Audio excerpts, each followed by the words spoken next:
Hello and welcome. We are here on Mondays, usually on Wednesdays. Today and last week it was Monday, so you probably don't even know or care what day it is, but I just say it anyways. So today I'll be talking with Eva Espinosa from Our Little Secrets is Us, and our topic today is really interesting, at least for me. I hope you're gonna like this too. And what I really want to I was like, really, how many reallys am I gonna say today? uh what's really gonna stand out is the expectations that we can have for life. Yeah. Hello. So Hello. I'm just going to continue briefly Yeah. and then pull you right in. So, yes, what are some expectations of life that we have no control of? Because last week we talked about the expectations that we have that we could change. I was using the example of Mother's Day. We were talking about friendship. We use different ways of how we have expectations of certain things in our lives where we can change those expectations or rather move with them slightly differently. And the other thing that is really missing in this conversation is what if there are expectations are that we're going to come across that we cannot change. And the one particular one, and I purposely didn't put it in the top, although I should have, maybe I would have gotten more people interested in this conversation. I change it later, is the expectations, because Eva and I are above 45. So we're going to talk about the expectations of life being female. Obviously, it's not only female, it's also male. And at the same time, for female, it's just a whole lot more that we have to look into. And I just had, why I wanted to really talk about this today is because I've had so many conversations in the past few days that related to this exact same topic. People that are turning 40 soon or are in their 40s already and just having a hard time moving in this challenging space of hormonal change, the space of, wanting to do a lot but don't have the energy for it, or having enough sleep and yet not enough sleep, and just a lot of stuff that is going on and is super, super complex. I've been actually I joined this Flourish Academy a year ago, where I learned a little bit about premenopause, menopause, all the beautiful things that I'm not going to really drag into here because there's a whole other thing. So if you want to find out more about this, then please go over to Stephanie. I'll tag her later on as well for you to check out her things to really learn more about how it really affects us. But what I really want to talk about with Eva today is how do we meet those expected expectations, right? Things that we know will happen. And only those who are there will actually know how to cope with them, or rather, having a hard time coping with them. So please, Eva, take it away. Say what you have to say with this topic. And thank you for being here with me today. Pleasure to be part of this amazing conversation. And I always kind of like to give context. I know the question is very particular to us women, but I think like we had to look at things holistically, and before we are presented with that question, we need to just create the social context and a little bit of like the human context, because in one side probably we are the first generation of women who are talking about a hormonal change that has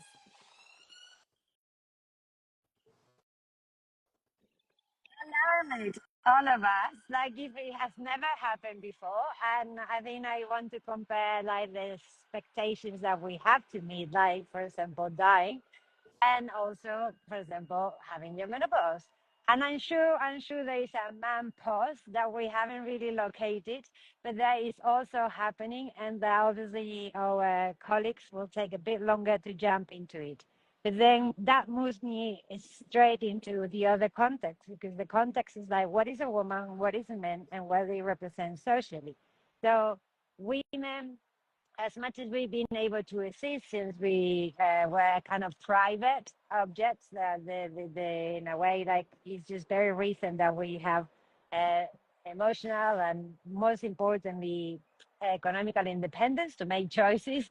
And so this is really new terrain. I would just not even count 40 years of that. I will count a lot of centuries of a struggle, and so and many women probably live life that will, if we were aware about it, they would be very empowered. But we miss, because we also not being people that have been addressed, and then knowing about this menopause is the same as the lack that there is about knowing about breast milk, or knowing about other subjects that are essential to life, that they has been dismissed in society, and they're not even like being looked at. So when we see a woman in the context of social aspect, like then we have a value. And normally the model in the past did allow men to reproduce by in capitalist system is working. So the man builds himself, achieves, and then when he have enough, he choose a wife and then maintain it. So that normally this also the role of the all young, which is very permissive in terms of male and female in society. Not so much when the female is like older and the man is the younger, but that's a model also that is coming in, and it has to do with like how you know also women see their hormones not as a limitation, and the pauses or not pauses as a continuation.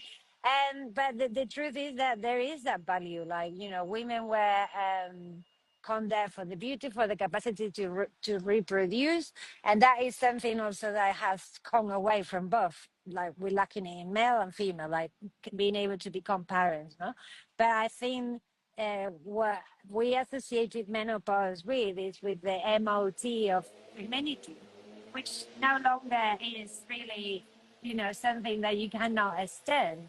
I think like our body is always gonna age, and as the yogis say, to know how to leave a good cadaver and a good representation of you just shows your capacity to live with the wholeness, how we arrive to our death with fear or with knowing, and also inviting that process is very important. So in terms of feeling that there is, as you say, a hormonal process that make you feel really tired, that sometimes it make you feel foggy, that can create like boss and things of like character, or you know more open to conflict, if we want to say, but sometimes very sensitive to, and actually just really needing someone to come over. These are things that we have been actually managing as women all our lives, through all our cycles. I I am investigating, I'm hearing, I speak with a lot of women. Some of them have taken alternatives. There's alternatives out there. I also believe on my body intelligence. I became a woman with my period naturally. And I trust that I will do the same. What I need to just see is like, what is it that I want to bring? Because in the process of youth, it was an add-on. But in the process of all age, it seems I'm minus. So, like, can we actually like reframe the conversation? Is this actually true that we go to minus? Is this something that actually could be very empowering? Because, like, say, I don't know, like I hear from some women, your sex drive drops. That means you're not really, chasing, especially when there's not men that meet you in the presence that you require. Could it be a space to really celebrate yourself as a process of like, I have been productive in that way, but now I reclaim that fear, because that's the other thing. We spend all our lives scared of being pregnant, not pregnant, having the period, not having it, not wanting to have the period, and then suddenly it's like, oh no, this is terrible, I don't want to lose it. So like let's start giving a bit of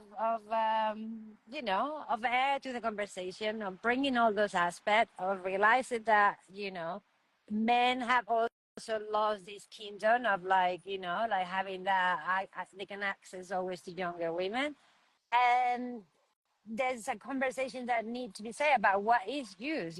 I know people that are in their 30s that are really unhealthy.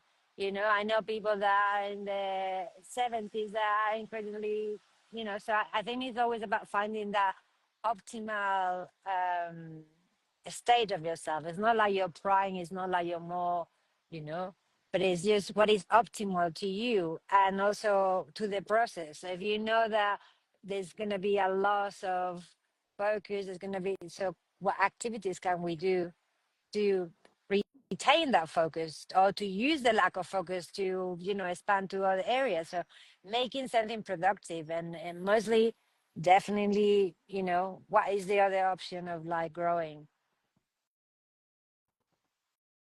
And I think you touched on so many different aspects, right? Like the first thing that you shared was really about this overall, like what are we doing? What environment are we in? What are the pulls and push and pulls of society, but also male, female, how we're standing there. You then went into like how does that look like in our everyday lives, and also like how do we cope with this in the end, right? And what I'm hearing and what I'm sensing in this whole conversation, really what you're saying is communication. Like it really is like this sentimental piece of like we need to communicate it, because if you are in a relationship with a male, for example, they might not realize this, they might not understand it, even if they know. But we are too contained in our everyday lives, like you described at the beginning, that we're not really thinking about, oh, what is this person in front of me going through right now, right? And it's also too much information in the end. Like sometimes it's too much to handle myself, to But like figure. exactly. Sometimes you don't know what's happening to Exactly. yourself. So actually, like it's just not like someone else have to know. And actually, if you're in a relationship with a man, they know. Like I have spoken to some men that have like they have girlfriends that they became Godzilla and pure.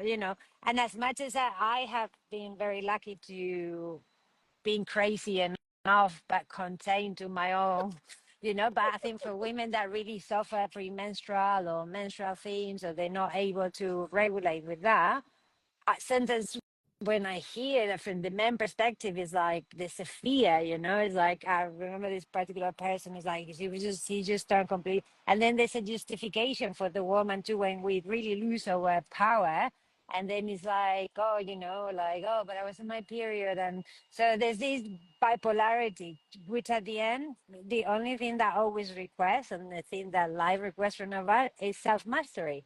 I don't care what you go through. If you are going to go through menopause, then what is going to happen is that you're going to put on weight, you're going to lose focus, you're going to like I don't know, like the things that they are going to happen to all of us. But then how do you respond to that is what I'm interested.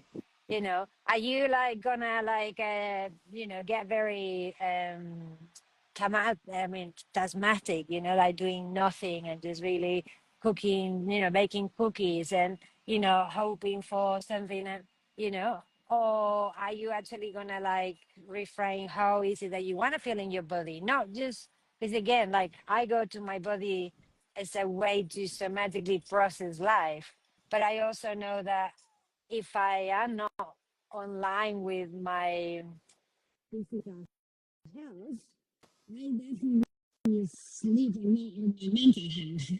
So for me, I, and it's not easy because I was thinking about today, how do you build that practice, and how, if you haven't had that practice, suddenly when you are older, you get it. And how do you get back into exercise? How do you utilize from being super busy mom to carve time for yourself? Um, so I think these are the questions, like and also the conversations to have with our partners, because even if they have seen us through something, there's a vulnerability here that we need to address and that we need to define. Because again, if this conversation happened, and it happened in a context of only women. I'm unaware of them. I don't think my mom was aware of them. So first, there was no conversation about menopause among women, exchanging data and finding out what happened to all of us. And lot less there were conversations about men and women in relationship or not, where they actually were like saying, hey, I'm going through this and this is what happened. And I think like this conversation are very potent also for them, for the need to realize that we're growing older, that we're all gonna exchange more difficult times. I don't know if you're getting overheat here, sir. I'm gonna bring you to the shadow. But before this disappear. But yeah, I just think like this is what we need to, not to dispose the moment and to say, oh, this is expected and we're not. But it's like we are the generation that has a key of what was not done on the past and the keys of what we will lead other people to do in the future. So let's have these conversations. Let's talk and let's try to make it also amplified. Let's not speak only about menopause and let's investigate what menopause mean. You know, Yeah, I what don't hormones they think go we need through. to even go that far because I think that the first and foremost aspect of this whole thing first is communication, right? Be it with your peers, be it the same, women in the same environment, be it, within your own environment, be it wherever it is that it's fitting to start this conversation so you're not on your own, because it definitely is something that we have to cope with as a community, be it a female community, be it the male community. And I had just a very beautiful thing that is just evolving in our friends group, where the men are getting together and exercise and do their thing, and it just really, subconsciously, it's for a specific purpose, but I was bringing it to awareness today that there is really something much more, much greater that they are preparing themselves for, that they don't even realize. So I brought it to awareness. So there we are. So the communication is really where the awareness steps in, right? And so, but where I really want to go right today in this conversation is, before we even go there, is for us to ask ourselves this very, and that's where you touched on this vulnerability, yeah? Because it's so vulnerable, because it's something so individual and personal, we need to look in the mirror first and ask ourselves what I'm afraid of, what are my fears, what is it, what are my concerns, what is something that I don't want to let go of and I have to let go of. And so the big topic really is for me in this whole process of transformation, because that's a change, right? We're heading in a transformation from being a young girl that is looking for a man in their lives, to then subconsciously, wanting to have children in their lives. Maybe it happens, maybe it doesn't, but that's subconsciously what our bodies want, right? So Yeah. that's how our search is. And so then maybe it is happening. And so let's say it happened. So you have this. Now your bodies keep on moving on. You in the body itself, like you said, you are creating this awareness for yourself. But I don't know if many people are really this aware in how the body is getting closer to death, right? Like, just put it in very bluntly, right? To just put a timeline. There is birth, there is death, and there's all these other little things in between. And so we are, as humans, and specifically females today, we're moving even closer to this line on where we just physically are not longer here, right? And so my thing is just like, how can I be one present, one be okay to let go of, the fear of getting closer to this, to age, to whatever it is in that moment that you're afraid of. Like, I have to familiarize myself with that. And there is a piece of letting go, because in all these sections in our lives, especially through this female journey, the cycle of being a woman, it's really of letting go each time. And so once we have the incapacity of birthing a child, for example, getting to that place is a transformation in itself. And I feel like it's something sacred to hold. And I think the more we can really create these relationships that we have built, right? Like talking about expectations, like building a strong foundation, being clear of what our expectations are within these um, these relationships that we're having, the stronger we can get through these transformation of human experience, right? So I feel like what we touched on last week and what we're talking about today is really just defining why are we talking about expectations? Why are we humming it down on relationships? Why are we trying to deepen this piece? Because the only way we can be healthy and complete and whole at our deathbed, just like really drastic, right, is by having these very strong relationships that carry us through these difficult times where we actually share the same experience, right? And so by sharing these experiences, we start to realize, like, you know what, maybe it's not as bad as it may seem, but it really has to do with the piece of being able to let go of what we think it's supposed to be to how we're feeling how it actually is. So I feel like there is like a lot going on between those times in just these, I call it 5 years of transition, transformation, transitioning, whatever you want to call it. But that's where I would like to like get more of your input as well. Like, what do you think those 5 years would look like? What is the practice of letting go really? Because if I can let go of this particular thing, nothing in life will be challenging for you because I feel You like mean this of is a huge death or thing. menopause? You mean of death or Well, menopause? of menopause, yeah. I But it's think. kind of like leads to the same thing, right? Well, it's funny because obviously you're feeling it with a death that I don't invite it with. I don't feel like I'm dying for this process, and I'm gonna like try myself. I mean, there's always ritual of Yes, passages that we should be doing, exactly. and I think like this is a passage to go into Chrome. If anything, if you have not been yet, like like I think what like this is again something that would pass into society because they give a fake illusion. Like nature allow us, like let's say out to 35, right? To have like natural bodies to get pregnant, most of us without as many issues as we may found from 35 onwards. Then we have the society now, and especially the medicalized society, making women about 35, which are more regular now than in the past, to become mother. At that time, feel geriatric mothers. Okay, so, and then on top of that, then there's this whole like new conversation about a new death, which actually, comes with all this scientific knowledge and sometimes, like with a lot, I think a lot of people just make marketing for this crap and feed the lion, like I think at some point I have a client who told me she just bought hair shampoo for menopause women.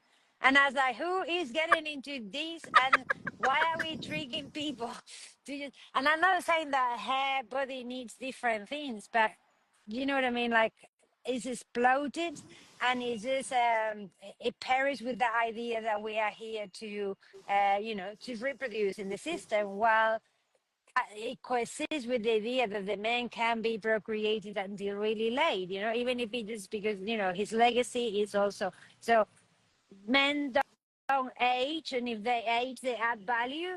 Women value is already gone by the time that they no longer can reproduce. And I personally have a very space of confrontation with us, and it was really hard for me to navigate it because I was married to a younger partner, like 11, 12 years. So, and then when I divorced, wow, like that was just like meet a lot of different things. I no longer was 35. I was just already, like on my 40s, what that means. Like like I had to really confront of like, I no longer can offer to a man what I could offer could be the foundation of our relationship, which is being a natural mom. And if I was not to be a natural mom, and these are conversations I have with men that always surprise me, it's like I definitely wouldn't run into a stranger and IVF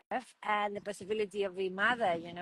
There's also other women that I can count for. One that I met on my space of work. She's a 42-year-old woman. She's decided to have children on her own. She's actually pregnant. She's actually going through, and she doesn't have any support partner.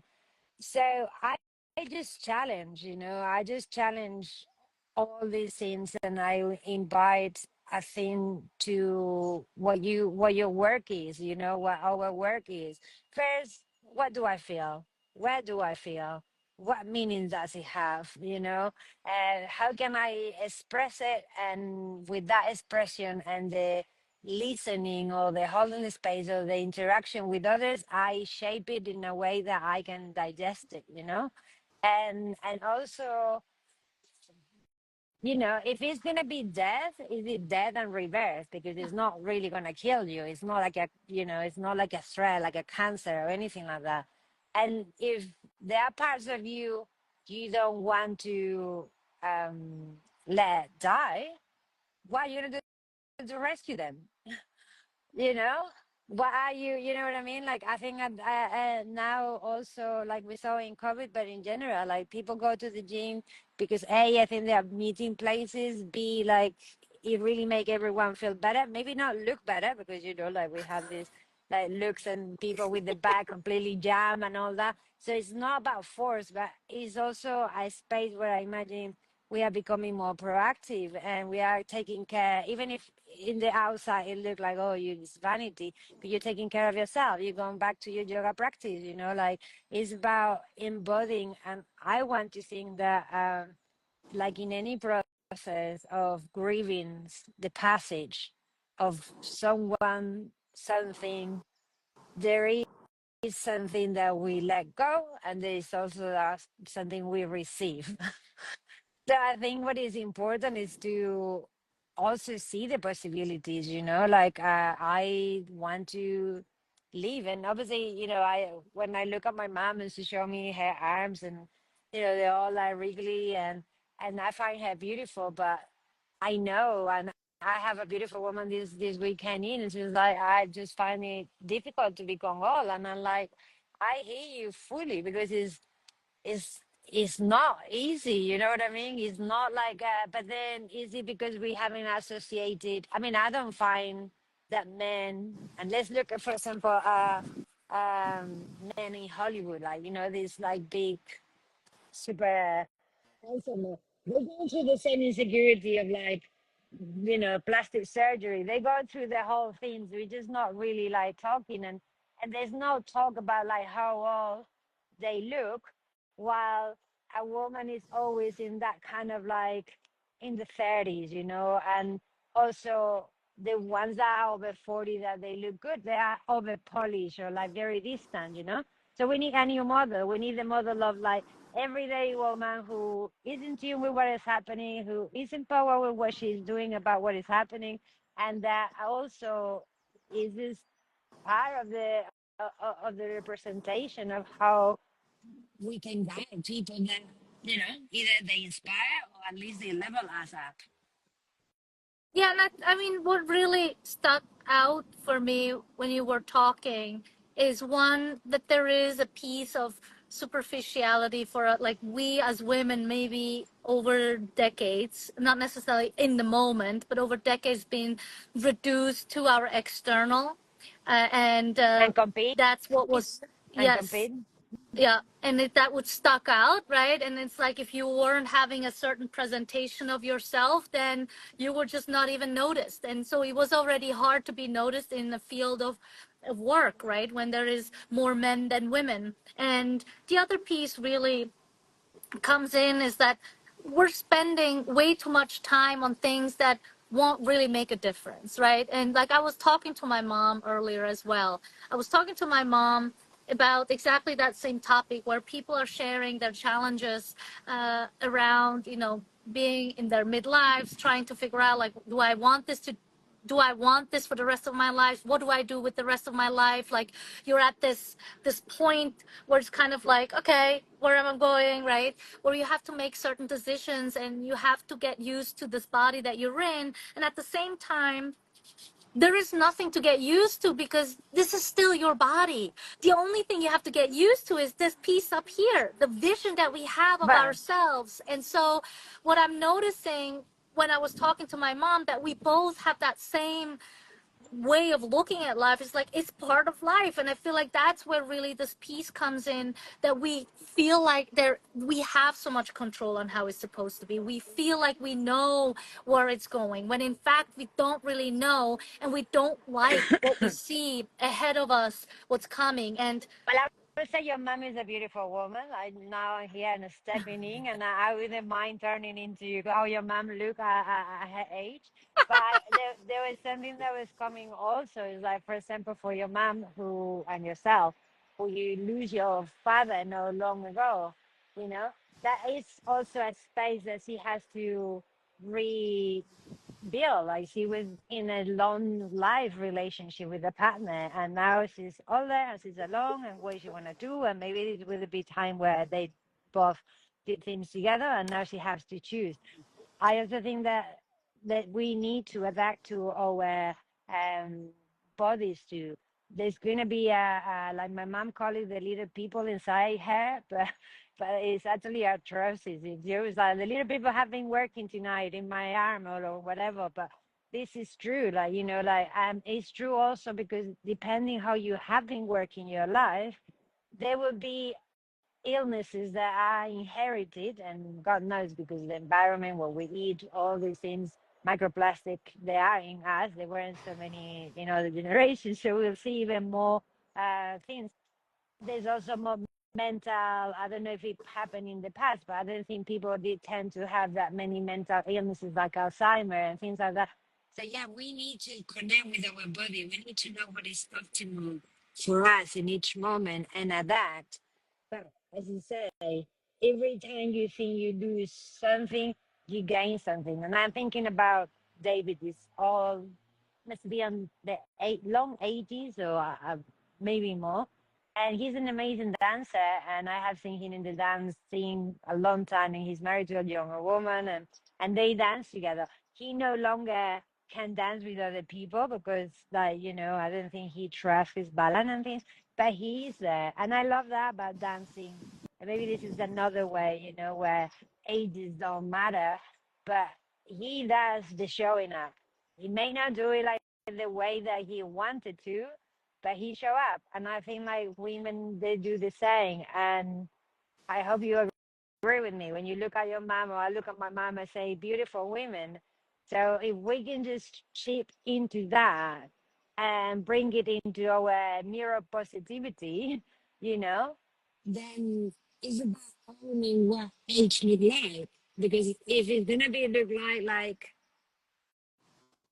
a plaster of Botox, four line, cheeks, pumped lips, like well, but that's uh my point. My point really is that it's the difference between my mom and I is really that she always lived that way. She never changed. She always, and this is where this mindfulness really comes into my life, is that she really subconsciously lived a mindful life. Like mindfulness is her practice, right? exactly. Being present in the moment, being okay with whatever comes up, show up however it shows up, and cope with it. And that's maybe why she still was able to maintain her external to a reflection of her internal.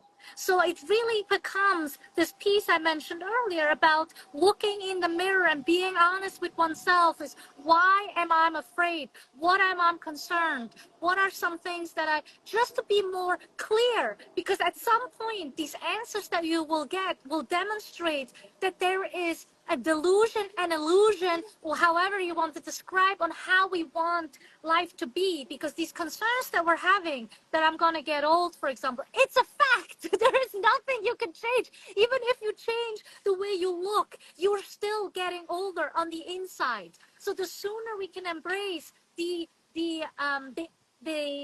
seasoning, the growing that we're having on the inside, and not seeing as an aging as a negative piece. Like for me, aging is not a negative word, right? But for many, that word is negative. So maybe you just need to see it as something different, as something growing, as something But different. And also, I you also we know had to also like sit with the fact that for some people aging is negative, and that discomfort is fed by society because, as I say, they can sell you a lot of things when you're angry. you know. Yeah. And I think like at the same time, you know, like what I see when, especially when you see outrageous videos about all people that have completely lost any like control of their mouth because their bodies are not moving. Like I can really see that they keep in them that this mischievous, I think, childlike thing, you know. Yeah. So maybe the mind it just doesn't evolve. So I guess like every of your experience will have to do with how you are managing everything else. But I want to really like say how beautiful is being for you to hear that actually you are mindful, you know, um let's say qualified teacher, well actually you did have an unqualified mindful mom there. And I think that's very beautiful because that also shows what I'm talking about, that we are evolving the model, you know. We may not have all the answers, we are testing. And the same way I saw a post that was really interesting about younger men talking about like how nowadays kids just complain about finding too many old people in the club scene. And he was like, dude, like they created, you know, like the acid house, the drugs, like they fought it. They went to, you know, they went to jail. They went to places that did illegal things, and for us to enjoy what we have today. So it's not only that is their scene, but it's also that they keep it alive. So I think this is always really important, you know, like we will be learning something. The more that we learn, and that means the more that we feel, understand, share, come back, you know, and the more that we can just elevate, hopefully, those who will be able to do work early or not, because at the end of the day, there are stages in our life, and I and in the past they were more clear. People were expecting to die fat and ugly, and you know, like that was Whatever not that fat. is, Yeah, or you whatever that know. is. But what I'm saying is like you didn't, you know, you don't look back in at the beginning of the century and expected people to be on the, you know, like that wasn't Brilliant. introduced. That wasn't introduced there. Like, you know, it was more like you were pretty for a time, and then as a woman you have kids, and good luck with that. You know, now we have a different model, you know, for men and for women, you know, and the I mean, I don't know. I mean, obviously, I can't really speak up for me. It's just whatever the journeys that we're on. But at the same time, unfortunately, I have to wrap it up here soon.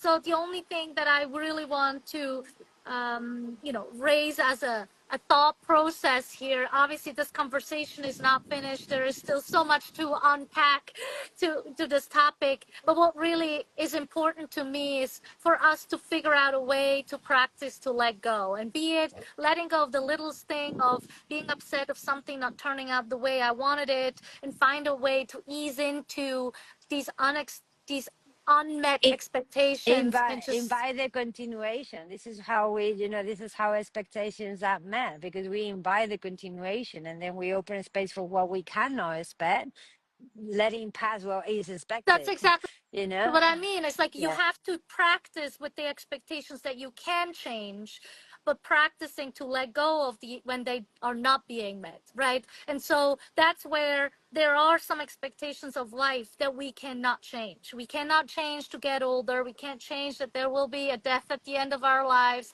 at least a physical one. And there is just a lot of things that we know for a fact that are going to happen to a human body. And even though there is a lot going on out there that wants to change that, to wants to prolong it, there is a timeline for this body that we're in. And no matter what journey this body is taking us on, I am inviting everyone to be more open minded and to see what gifts there are to go through these transitions, to see what growth that can come. And obviously, we couldn't talk about this topic if we were 20, because obviously, this is No. not going to. And that's the beauty of it. Like, I don't, maybe I can contain less wrinkles till a certain time, but my focus isn't to retain some wrinkles. My goal is to just live truly and focus on who I want to be inside of me, so that I can shine it outwards. And maybe that's why I can hide these wrinkles a little bit longer, I right? think So that's it it's comes a from the fantastic inside out. formula. I think Yeah. it's a fantastic formula because you really can see people aura and at peace with the work that they done and how they have lived and how you have accepted. And we don't know, like, physique is something that comes and go. Even like, you could be really young and have a heart attack, and then you put your body completely changed, and you are not able to experience your peak time there. So it's always our peak. Please, if it's death that you expect with menopause, let's do a party about it. That, let's do like a Let's do it. Jamaica. They Let's do do a like a lot of parties Jamaica. for all these endings. Yeah, exactly. Let's do a Jamaican kind of like a Rita celebration. It's like the ninth day, 3 days party, and celebrate what we left behind. And let's be open to what we are exploring, how we can share that, how that shape us, and what is in the other side, because I expect good things to be in the other side, because I know we're gonna make it. And Of also course. we have our moms to speak with, and have that echo, which I think is very interesting too, because I feel, I don't know if you do, but my mom is experiencing a lot of different things she didn't have access by what I'm experiencing myself. Yeah. Yeah. So this has been really good. Expect to menopause, and expect to make it as, maybe more conscious, but as natural as the other process of your life is. And remember that hormones have always been there. They have given us teeth, they have given us hits, they have given us you know lots of things, and now they're going to give us other stuff. And while we don't really need to keep like calculating a perfect body, there's also science and medicine, and more awareness about traditional, like mindfulness, and Ayurveda and stuff like that, that can help us regulate. So yeah. And you have plenty of people also in the field of these films that are going through that. They're going to bring the magic into. So I just feel we just reinventing the script more than any other thing, That's right. hopefully. That's right. We hope so. Well, thank you, Eva, for this Thank you conversation. And we'll see where this goes and till the future. for the Thank you so much future. for the Without future. pause. Without the pause. Bye. Bye. Take Bye care. bye. You too. Bye. Bye bye, gorgeous.